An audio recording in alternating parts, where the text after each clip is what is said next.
தேர்தல் சமயத்தில் அளித்த வாக்குறுதிகளை திமுக நிறைவேற்றவில்லை. இது நாடறிந்த உண்மை.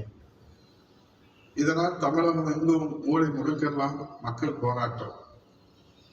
எங்கே காணாமல் போனது ஜனநாயகம், எங்கே மறந்து போனது மனித நேயம் என்ற நிலையிலே போராட்டக்காரர்களை காவல்துறை வைத்து அடக்குமுறையை கட்டவிழ்த்து விட்டிருக்கிறது இந்த சர்வாதிகார குடும்ப ஆதிக்க வாரிசு அரசியல்.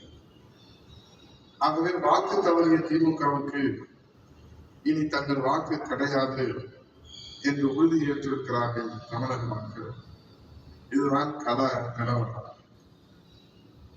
ஒரு குடும்ப ஆதிக்கத்திற்கு முடிவுரை எழுதி பிறக்கின்ற 2026 புத்தாண்டிலே கருணையின் வடிவம் காலத்தின் கொலை,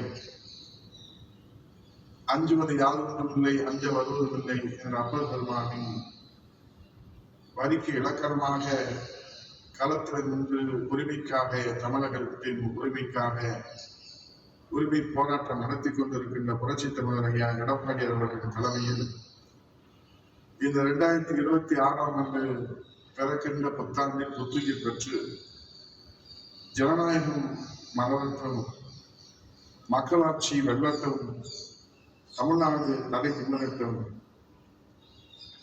நிர்வாக சீர்கேட்டால் சீரழிந்த தமிழக மக்களின்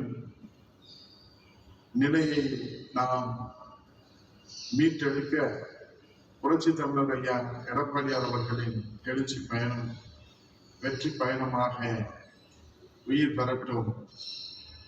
புரட்சி தமிழர் ஐயா எடப்பாடியார் தலைமையிலே வெற்றி வாகை சூடிட நாம் கலந்த கண்மணிகள் இந்த 2026 சூழலை ஏற்று பிறக்கின்ற புத்தாண்டு புரட்சி தமிழருக்கான ஆண்டு, பிறக்கின்ற புத்தாண்டு புரட்சி தமிழரின் தலைமையில் தமிழகத்தின் எதிர்காலத்தை நிர்ணயிக்கிற ஆண்டு, பிறக்கின்ற புத்தாண்டு புரட்சி தமிழின் தலைமையில் ஜனநாயகம் மலர்கிற ஆண்டு, பிறக்கின்ற புத்தாண்டு புரட்சி தமிழின் தலைமையில் மக்களாட்சிக்கு மகுடம் சூட்டுகிற ஆண்டு, பிறக்கின்ற புத்தாண்டு ஒரு குடும்ப ஆதிக்கத்துக்கு முடிவுரையிடும் ஆண்டு என்று சூழலை ஏற்று கழக கண்களிலே களம் சொல்வோம், புதிய வெற்றி சரித்திரம் படைப்போம். புரட்சி தமிழர் எடப்பாடியார் தலைமையில் வெற்றி வாகை சூடுவோம். நன்றி, வணக்கம்.